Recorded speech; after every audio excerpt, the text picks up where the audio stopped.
Hello everyone, कैसे हैं आप सभी। अब हम स्टार्ट करने वाले हैं परम्यूटेशंस एंड कॉम्बिनेशंस में अपना last type which is circular arrangement and miscellaneous. तो सर्कुलर अरेंजमेंट के बारे में तो जानेंगे ही, साथ ही कुछ मिसलिनियस क्वेश्चंस जो आपके ओवरऑल इन सभी टाइप्स में बचे रह गए हैं उनको हम यहाँ पे कवर्ड अप कर लेंगे। शुरू करते हैं। Type 7 circular arrangement and miscellaneous. Now question है हमारे पास, in how many ways 6 rings of different type can be had in 4 fingers. देखो इस क्वेश्चन को ध्यान से सुनना, ये बहुत इजी सा क्वेश्चन लग रहा है बट इसके पीछे ना आपका कॉन्सेप्ट बड़ा डिटेल्ड है। देखो समझो, हमसे कहा गया कि हमारे पास 6 रिंग्स हैं और 4 फिंगर्स हैं, तो कितने तरीके से हम डाल सकते हैं। ठीक है, अभी हमने क्या करा, जैसे फिंगर्स बना ली, हम ऑप्शन से करेंगे इस क्वेश्चन को। हमने क्या करी, फिंगर्स बना ली, 4 फिंगर्स है हमारे पास। अब देखो यहाँ पे हमारे पास 6 ऑप्शंस हैं, यहाँ पे 6 ऑप्शंस हैं, यहाँ पर 6 ऑप्शंस हैं और यहाँ पर 6 ऑप्शंस हैं। ठीक है, और एक सिनेरियो हमने क्या कर दिया, हमने रिंग्स बना ली 1 2 3 4 5 6। अब यहाँ पर 4 ऑप्शंस हैं, यहाँ पर 4 ऑप्शंस हैं, इसी तरीके से लास्ट वाले में 4 ऑप्शंस हैं। तो एक आंसर हमारे पास बनेगा 6 की पावर 4 और एक आंसर बनेगा 4 की पावर 6, और इन दोनों में से सिर्फ एक ही करेक्ट है। सुनना, देखो यहाँ पे हो क्या रहा है, ये फिंगर्स होगा। ठीक है, स्पेलिंग पे ध्यान मत देना। ओके, देखो अगर हमने ये फिंगर्स बनाई हुई हैं, ठीक है, ये फिंगर्स हैं और हमारे पास 6 अंगूठियां हैं, 6 रिंग्स हैं, और यहां पर हमने 6 लिखा, तो इसका मतलब क्या हुआ कि ये जो एक फिंगर है ना हमारे पास, इसके पास 6 में से किसी भी एक रिंग को पहनने का ऑप्शन है। ये किसी भी 6 में से एक रिंग को पहन सकती है। ठीक है, उसके बाद ये जो दूसरे वाली फिंगर है, इसके पास भी 6 में से किसी भी एक अंगूठी को पहनने का ऑप्शन है। Same same. यहां पर देखो हुआ क्या, एक अंगूठी यहां पर हो गई, 6 में से कोई सी भी एक हो गई, देन एक यहां पर हो गई, देन एक यहां पर हो गई और एक यहां पर हो गई। अब ये चीज क्या रिप्रेजेंट करती है कि एक फिंगर में ऑप्शंस बहुत सारे हैं लेकिन अंगूठी एक ही आ सकती है। 4 अंगूठियां खत्म हो गई, तो अब बची हुई 2 कहां पर जाएंगी, ये बचा रह गया। यानी कि इस सिनेरियो में आप ये नहीं बना पा रहे हो कि एक ही उंगली के अंदर एक से ज्यादा अंगूठियां जा सकती हैं। समझ रहे हो, ये वाला पार्ट गलत हो गया। यहां सुनना, यहां पर हमने अंगूठियां बनाई, ठीक है, ये एक अंगूठी को रिप्रेजेंट करता है। अब एक अंगूठी के पास 4 में से किसी भी एक फिंगर का ऑप्शन है, दूसरी अंगूठी के पास 4 में से किसी भी एक फिंगर का ऑप्शन है, तो आप देख रहे हो हर अंगूठी के पास 4 में से किसी भी एक फिंगर का ऑप्शन है। हो सकता है कि सारी की सारी अंगूठियां एक ही उंगली के अंदर आ जाए। यहाँ पे कोई हमें ऐसा बोला तो नहीं गया ना कि एक उंगली के अंदर कितनी अंगूठियां आनी चाहिए, कितनी नहीं आनी चाहिए। तो हो सकता है सारी की सारी अंगूठियां एक ही उंगली में आ जाए, ऐसा भी पॉसिबल है। देन सिमिलरली दूसरे केस में, तीसरे केस में एक में 2 आ जाए या एक में 3 फिंगर्स रिंग्स आ जाए, इसमें सारी पॉसिबिलिटीज काउंटेड है। तो अब इस टाइप के तो बहुत सारे क्वेश्चंस बन सकते हैं, तो हम पता कैसे चलेंगे करेंगे कि दोनों में से मेथड सही कौन सा है। ठीक है, तो जैसे हमने क्या करा, जैसे 10 लेटर्स है मेरे पास, ठीक है, 10 चिट्ठियां हैं और 4 बॉक्सेस हैं, 4 लेटर बॉक्सेस हैं और मुझे इन्हें पोस्ट करना है। तो देखो आपको जो खत्म करना है, ठीक है, मैं यहां हिंदी में लिख दे रहा हूं कि जो खत्म करना है उस पे आपको फोकस करना है। ठीक है, जो खत्म करना है। अब देखो अगर मुझे 10 लेटर्स 4 बॉक्सेस में डालने हैं, तो क्या ऐसा जरूरी है कि मैं 4 के 4 डब्बों को इस्तेमाल करूं?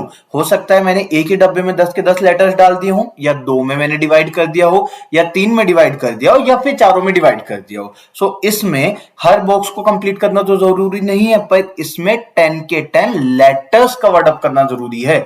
तो मैं यहां पे 10 लेटर्स बनाऊंगा, इस तरीके से 10 लेटर्स बनाऊंगा। अब हर एक लेटर के पास 4 में से किसी भी एक बॉक्स के अंदर जाने का ऑप्शन है। तो यहां पे आपको ऑप्शन में जरूर मिलेगा 10 की पावर 4, जो कि गलत है। आपका सही आंसर होगा 4 की पावर 10। जिसको खत्म करना है, फोकस हमारा उस पे रहेगा, उसके पास ऑप्शंस होंगे। क्योंकि इस तरीके से ना, देखो इस वाले लेटर को अगर हमने एक बॉक्स में डाला तो इस लेटर के पास भी सेम बॉक्स में जाने का ऑप्शन है, तो इससे सारे लेटर्स खत्म हो जाएंगे। क्लियर है? आगे बढ़ते हैं। So in how many ways can 8 students be arranged in a row. हमने समझा था कि अगर हमारे पास x ऑब्जेक्ट्स या n ऑब्जेक्ट्स हैं तो इनको अरेंज करने के जो तरीके होते हैं वो x फैक्टोरियल या n फैक्टोरियल हो जाएगा। तो अगर हमारे पास 10 स्टूडेंट्स हो या 10 लेटर्स हो जिनको हमें अरेंज करना हो तो तरीके हो जाएंगे 10 फैक्टोरियल। अगर हमें वर्ड्स बनाने होंगे तो एक अलग सिनेरियो हो गया, बट अगर हमें खाली अरेंजमेंट करना है तो 10 फैक्टोरियल हो जाएगा। अभी 8 स्टूडेंट्स हैं तो उनको अरेंज करने के तरीके हो गए 8 फैक्टोरियल, तो आंसर हो जाएगा ऑप्शन ए। देन अगला क्वेश्चन इसी से रिलेटेड है, इन how many ways can 8 students be seated in a circle. अब देखो सुनो, यहां पे थोड़ा सा गड़बड़ सिनेरियो हो गया। देखो जब हमारे पास लीनियर अरेंजमेंट होता है ना एक लाइन में, तो हम इस तरीके से पोजीशंस बांट देते हैं और इन्हें आगे पीछे अरेंज करते हैं। अब सर्कल में परेशानी ये होती है कि सर्कल में कोई स्टार्टिंग कोई एंडिंग पॉइंट नहीं होता, तो यहां पर अरेंजमेंट करना मुश्किल हो जाएगा। तो देखो हमने क्या करा, हमारे पास 8 स्टूडेंट्स हैं, हमने क्या करा, एक को फिक्स कर दिया। ठीक है, इस जगह पर हमने एक को फिक्स कर दिया। अब ये एक स्टार्टिंग पॉइंट हो गया, स्टार्टिंग एंडिंग जैसे भी समझ लो, स्टार्टिंग पॉइंट या एंडिंग पॉइंट मतलब एक फिक्स्ड पॉइंट हो गया। इसकी रेफरेंस में हम कह सकते हैं कि कोई स्टूडेंट तीसरे नंबर पर है या चौथे नंबर पर है, तो इसे हमने फिक्स कर लिया। अब एक स्टूडेंट हो गया फिक्स, तो बचे कितने, 7। तो उन 7 को अरेंज करने के तरीके क्या हो जाएंगे, 7 फैक्टोरियल।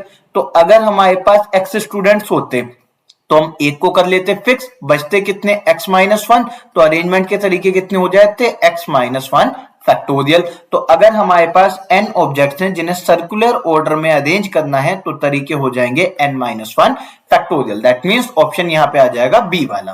क्लियर है, आगे चलते हैं। अब उसी क्वेश्चन को ना हम और थोड़ा सा डिटेल में कर रहे हैं। देखो, इन how many ways can a party of 4 men and 4 women be seated at circular table so that no 2 men are adjacent। Okay, देखो हमसे क्या कहा गया कि हम चाहते हैं किसी भी 2 वुमेन को एक साथ ना रखा जाए, बातें नहीं करवाना चाह रहे हम इनसे। ठीक है, तो हमने क्या करा, किसी एक वुमेन या मैन किसी को भी आप फिक्स कर दो। जैसे हमने एक मैन को फिक्स कर दिया, ठीक है, ये हमारे पास हो गया, ये दूसरा मैन हो गया, ये तीसरा मैन हो गया, ठीक है, M3 हो गया, ये M4 हो गया। एग्जाम में इतना सारा बनाना नहीं है, बस आपको समझा रहा हूं मैं। तो इसके बाद में 2 वुमेन कहां पर आ सकती हैं, यहां पे, यहां पे, यहां पे, यहां पे। अगर हम चाहते हैं 2 वुमेन एडजेसेंट ना रहे तो ऑप्शंस हमारे पास यही वाले हो जाएंगे ना, W1 W2 W3 and then W4, इस तरीके से आ जाएगा। अभी हमें क्या चाहिए कि इनका हम अरेंजमेंट कितने तरीके से कर सकते हैं। तो यहां पर देखो, जो मैन है ये आपस में इंटरचेंज हो सकते हैं, वुमेन है आपस में इंटरचेंज हो सकती हैं, बट ये सर्कुलर अरेंजमेंट है। अगर ये लीनियर का क्वेश्चन होता ना तो 4 मैन को अरेंज करने के तरीके अलग हो जाते, 4 वुमेन को अरेंज करने के तरीके अलग हो जाते, 3 फैक्टोरियल 4 फैक्टोरियल, बल्कि उस टाइम पर हमारा आंसर ही अलग बन जाता। क्योंकि हम देखो क्या करते हैं ना, हम जैसे मान लिया मैन को बिठाते, ये मैन हो गया तो इसकी वजह से 2 जगह खाली हो गई, फिर एक मैन हो गया, फिर ये जगह खाली, फिर एक मैन हो गया, फिर एक जगह खाली, फिर एक मैन हो गया, फिर एक जगह खाली। तो इसकी वजह से 5 प्लेसेस हो जाती। तो वुमेन को हम 5 में से किसी भी 4 जगह पर बिठाते, फिर 4 फैक्टोरियल से वुमेन का अरेंजमेंट होता, फिर मैन का अरेंजमेंट होता 4 फैक्टोरियल से, तो तब तो कहानी अलग हो जाती। अभी क्या हो रहा है कि यहां पर एक फिक्स्ड एंड नहीं है हमारे पास। तो देखो, अगर हमारे पास 4 ऑब्जेक्ट्स हैं जिनको सर्कुलर ऑर्डर में अरेंज करना है तो उनमें से एक को कम कर लेते हैं। तो मैन को अरेंज करने के तरीके हो गए 4 माइनस 1 फैक्टोरियल। अब हमें ऐसा नहीं करना है कि वुमेन के लिए एक स्टार्टिंग या एंडिंग पॉइंट मतलब एक रेफरेंस पॉइंट अलग से बनाना है। एक पॉइंट फिक्स हो गया, अब उसके अराउंड पूरा अरेंजमेंट हो सकता है। तो वुमेन हमारे पास कितनी है, 4, और 4 को अरेंज करने के तरीके 4 फैक्टोरियल।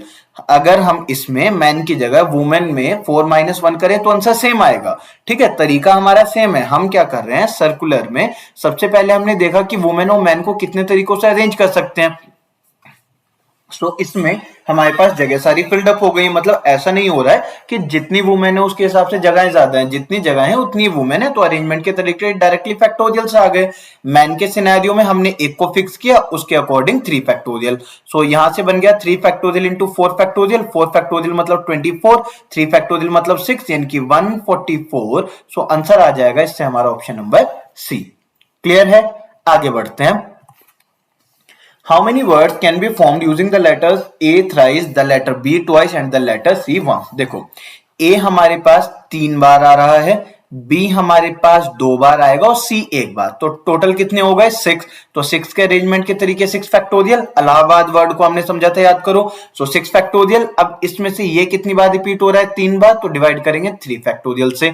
ये कितनी बार रिपीट हो रहा है 2 बार, तो डिवाइड करेंगे 2 फैक्टोरियल से। सॉल्व करते हैं।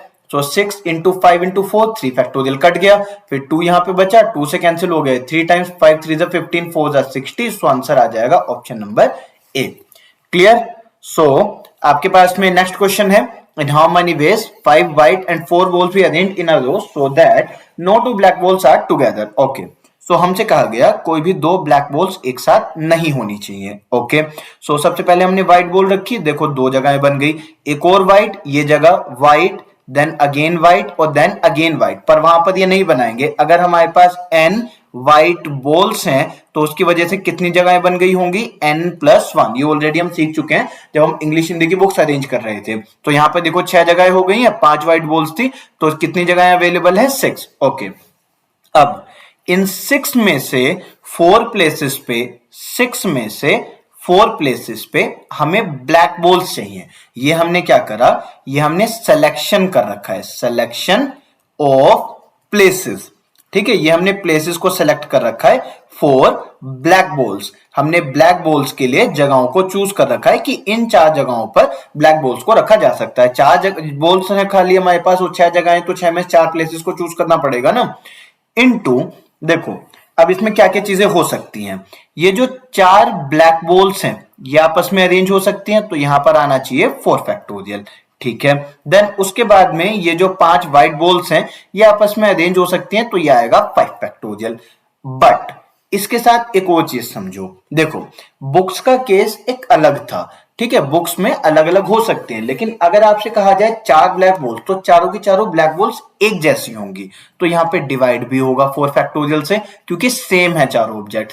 यहां पे डिवाइड होगा 5 फैक्टोरियल से क्योंकि इंटरनल अरेंजमेंट ना दरअसल हो ही नहीं रहा है।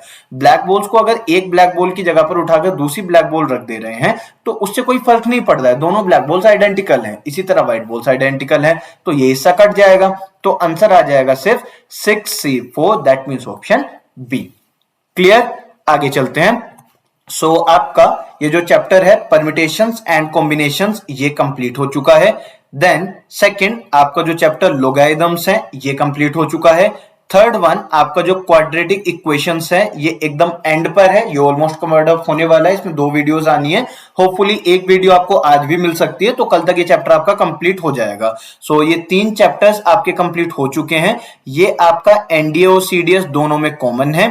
देन अगेन ये क्वाड्रेटिक इक्वेशंस दोनों एनडीए और सीडीएस में कॉमन है, सेम टॉपिक सेम कॉन्सेप्ट सब कुछ सेम है इसमें, ये स्पेशली एनडीए के लिए है। नाउ अगर कोई स्पेसिफिक चैप्टर है जो आप चाहते हैं एनडीए के लिए मैं स्टार्ट करूं, you can let me know, otherwise आपका कोई चैप्टर नया स्टार्ट कर ही दिया जाएगा। ठीक। सो प्रोबेबली आपका प्रोबेबिलिटी शुरू कर दिया जाएगा, या कोई और स्पेसिफिक चैप्टर अगर आप चाहते हैं मैं शुरू करूं, you can let me know in the comment section. So this is basically done for this session. आपका ये वीडियो भी कंप्लीट हो गया और ये चैप्टर भी आपका ओवर हो गया है। So thank you.